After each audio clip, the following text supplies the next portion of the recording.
Hello, आप सभी कैसे हैं। आप सभी का मेरे यूट्यूब चैनल बीएचयू एकेडमी में स्वागत है। आज हम लोग एसएससी एमटीएस के लिए जीके जीएस के महत्वपूर्ण प्रश्नों को देखेंगे। ये सारे प्रश्न होने वाले आगामी एग्जाम एसएससी एमटीएस जो आपका 30 सितंबर से शुरू होने वाला है के लिए बेहद ही महत्वपूर्ण होने वाले हैं। तो चलिए आइए एक एक करके शुरू करते हैं। कर्मभूमि किसकी प्रसिद्ध पुस्तक है? इसका राइट आंसर क्या होगा? तो कर्मभूमि किसकी प्रसिद्ध पुस्तक है? तो मुंशी प्रेमचंद्र की पुस्तक है कर्मभूमि। काली गोपाल किस राज्य का प्रसिद्ध लोक नृत्य है? इसका करेक्ट आंसर क्या होगा? तो काली गोपाल जो है किस राज्य का प्रसिद्ध लोक नृत्य है? तो असम राज्य का प्रसिद्ध लोक नृत्य है काली गोपाल। विश्व मौसम विज्ञान दिवस कब मनाया जाता है? इसका राइट आंसर क्या होगा?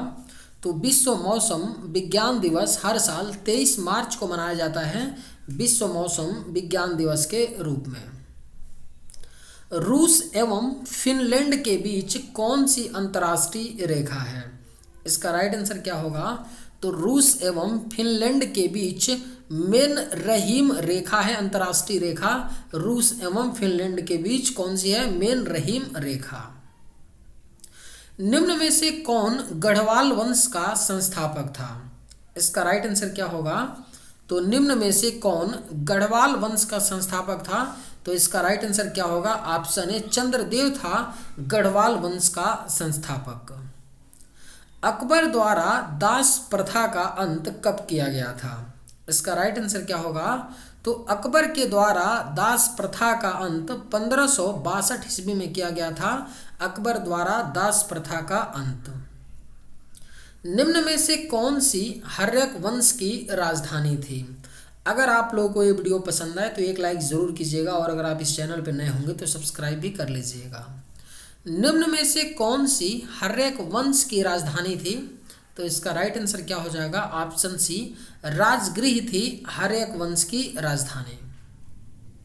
जल की उपस्थिति के कारण किस ग्रह को नीला ग्रह भी कहा जाता है? इसका राइट आंसर क्या होगा? तो जल की उपस्थिति के कारण कौन सा ग्रह है जिसे नीला ग्रह कहा जाता है? तो इसका करेक्ट आंसर ऑप्शन डी होगा। पृथ्वी ग्रह को जल की उपस्थिति के कारण नीला ग्रह कहा जाता है। विश्व की सबसे बड़ी ताजे जल की झील कौन सी है? इसका राइट आंसर क्या होगा? तो विश्व की सबसे बड़ी ताजे जल की झील सुपीरियर झील है। करेक्ट आंसर ऑप्शन ए हो जाएगा। विश्व की सबसे बड़ी ताजे जल की झील सुपीरियर झील है। स्वर्णिम पैगोडा का देश किसका उपनाम है? आपके ऑप्शंस हैं अफ्रीका, म्यांमार, बर्लिन, न्यूजीलैंड। इसका राइट आंसर क्या होगा? तो स्वर्णिम पैगोडा का देश किसका उपनाम है? तो म्यांमार का उपनाम है स्वर्णिम पैगोडा का देश। संविधान संशोधन की प्रक्रिया किस अनुच्छेद के तहत निहित है? इसका राइट आंसर क्या होगा? तो संविधान संशोधन की प्रक्रिया है वह अनुच्छेद 368 में निहित है। संविधान संशोधन की प्रक्रिया के कंसेप्ट को किस देश के संविधान से लिया गया है? तो दक्षिण अफ्रीका देश के संविधान से लिया गया है संविधान संशोधन प्रक्रिया को। और किस आर्टिकल में रखा गया है? तो आर्टिकल 368 में माफ़ी चाहते हैं 368 में। पहले T20 क्रिकेट विश्व कप किसने जीता था? इसका राइट आंसर क्या होगा? तो पहला T20 क्रिकेट विश्व कप को अपना प्यारा भारत देश जीता था, पहला क्रिकेट विश्व कप को। निम्न में से क्या विद्युत का सबसे अच्छा चालक है? इसका राइट आंसर क्या होगा? तो निम्न में से क्या विद्युत का सबसे अच्छा चालक होता है? तो चांदी विद्युत का सबसे अच्छा चालक होता है। यूरोपीय संघ की मुद्रा को क्या नाम दिया गया है? इसका राइट आंसर क्या होगा? तो यूरोपीय संघ यानी यू की मुद्रा का क्या नाम है? यूरो है। यूरोपियन यूनियन की मुद्रा का नाम यूरोपीय संघ की मुद्रा का नाम। किस अम्ल का प्रयोग सोना व एवं चांदी के शुद्धिकरण में किया जाता है? अगर आप लोगों को ये वीडियो पसंद आए तो एक लाइक ज़रूर कीजिएगा और अगर आप इस चैनल पर नए होंगे तो सब्सक्राइब भी कर लीजिएगा। किस अम्ल का प्रयोग सोना एवं चांदी के शुद्धिकरण में किया जाता है? तो इसका राइट आंसर ऑप्शन सी होगा। नाइट्रिक अम्ल का प्रयोग सोना एवं चांदी के शुद्धिकरण में किया जाता है। पीले फास्फोरस को किसमें रखा जाता है? इसका करेक्ट आंसर क्या होगा? तो पीले फास्फोरस को जल में रखा जाता है, पीले फास्फोरस को। एंटोमोलॉजी किसका अध्ययन कहलाता है? इसका राइट आंसर क्या होगा? तो एंटोमोलॉजी जो है आपका कीटों का अध्ययन कहलाता है, एंटोमोलॉजी। हरिद्वार किस नदी के किनारे स्थित है? इसका राइट आंसर क्या होगा? तो हरिद्वार आपका गंगा नदी के किनारे स्थित है, हरिद्वार। गंगा नदी की बात करें तो गंगा नदी भारत की सबसे लंबी नदी है, जिसकी लंबाई 2525 किलोमीटर है। गंगा नदी को भारत की राष्ट्रीय नदी कहा जाता है। गंगा नदी को भारत की राष्ट्रीय नदी का दर्जा सन 2008 में दिया गया था। इस सन को भी आप लोग याद रखिएगा। रक्त का कौन सा घटक रक्त में सबसे अधिक मात्रा में पाया जाता है? इसका राइट आंसर क्या होगा? तो रक्त का कौन सा घटक है जो रक्त में सबसे ज़्यादा मात्रा में है? तो आपका राइट आंसर ऑप्शन ए होगा, प्लाज्मा। प्लाज्मा का परसेंटेज जो होता है रक्त में 65% होता है। प्लाज्मा मेनली 4 चीज़ों से मिलकर के बना होता है।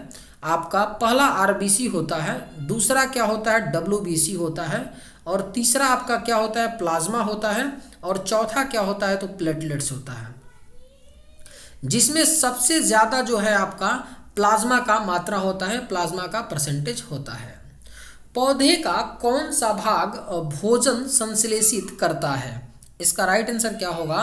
तो पौधे का कौन सा भाग है जो भोजन को संश्लेषित करता है? तो इसका राइट आंसर होगा ऑप्शन ए, पौधे की जो पत्तियां होती हैं वह भोजन को संश्लेषित करती हैं। नीले रंग का कांच किस पदार्थ को मिलाकर प्राप्त किया जाता है? इसका राइट आंसर क्या होगा? तो नीले रंग का जो कांच होता है वह कोबाल्ट ऑक्साइड को मिलाकर प्राप्त किया जाता है। नीले रंग का कांच किसे? कोबाल्ट ऑक्साइड को मिलाकर के। निम्नलिखित में से कौन सा एक अदीप्त पिंड है? आपके ऑप्शंस हैं सूर्य, तारे, ग्रह, जलती मोमबत्ती। इसका राइट आंसर क्या होगा? तो निम्न में से कौन सा एक अदीप्त पिंड है? तो आपका करेक्ट आंसर ऑप्शन सी होगा, ग्रह एक क्या होता है अदीप्त पिंड होता है। डेसिबल शब्द किससे संबंधित है? इसका करेक्ट आंसर क्या होगा? तो डेसिबल जो शब्द है आपका ध्वनि से संबंधित है। डेसिबल शब्द किससे है? ध्वनि से। शुक्र की तरह कौन सा ग्रह पूर्व से पश्चिम की ओर घूमता है? केवल अपने सौरमंडल में 2 ही ग्रह हैं जो पूर्व से पश्चिम की ओर घूमते हैं। पहला शुक्र है और दूसरा ग्रह कौन सा है? तो अरुण ग्रह है। इसे आप लोग याद कैसे करेंगे? शुक्र को इंग्लिश में क्या बोलते हैं? तो वीनस बोलते हैं, और अरुण को क्या बोलते हैं? तो यूरेनस बोलते हैं। यूरेनस का मतलब क्या होता है? अरुण होता है। इसको याद कैसे रखना है कि पूर्व से पश्चिम की ओर कौन कौन ग्रह घूमते हैं? तो यू भी आपको याद रखना है। केवल यू के बाद भी आता है, यानी यू और भी से स्टार्ट होने वाले अंग्रेजी में ग्रह के नाम क्या होते हैं? पूर्व से पश्चिम की ओर घूमते हैं। यू से यूरेनस, वी से वीनस, आपको ऐसे याद रखना है। वेंकटेश्वर मंदिर कहाँ पर स्थित है? इसका राइट आंसर क्या होगा? तो वेंकटेश्वर जो मंदिर है आपका आंध्र प्रदेश राज्य में स्थित है, वेंकटेश्वर मंदिर। कामाख्या मंदिर कहाँ पर स्थित है? इसका राइट आंसर क्या होगा? तो कामाख्या मंदिर गुवाहाटी में पड़ता है। असम की राजधानी गुवाहाटी में है कामाख्या मंदिर। निम्नलिखित में से किसने रेडियम की खोज की थी? इसका राइट आंसर क्या होगा? तो किसके द्वारा रेडियम की खोज की गई थी? तो मैरी क्यूरी ने किया था रेडियम की खोज। किसने? मैरी क्यूरी ने। भारत और रूस द्वारा संचालित संयुक्त द्विवार्षिक सैन्य अभ्यास का नाम क्या है? इसका राइट आंसर क्या होगा? तो भारत और रूस द्वारा संचालित संयुक्त द्विवार्षिक सैन्य अभ्यास का नाम इंद्र है। राइट आंसर हो जाएगा ऑप्शन बी हो जाएगा। बहमनी साम्राज्य की स्थापना किसने की थी? इसका करेक्ट आंसर क्या होगा? तो बहमनी साम्राज्य की स्थापना अलाउद्दीन हसन बहमन शाह ने किया था। बहमनी साम्राज्य की स्थापना। जय हिंद का नारा किसने दिया था? इस वीडियो का आखिरी प्रश्न है। जय हिंद का नारा सुभाष चंद्र बोस ने दिया था। एससी बोस ने दिया था जय हिंद का नारा। चलिए आज के वीडियो में बस इतना ही। अगर आप लोगों को ये वीडियो पसंद है तो एक लाइक ज़रूर कीजिएगा। थैंक्स।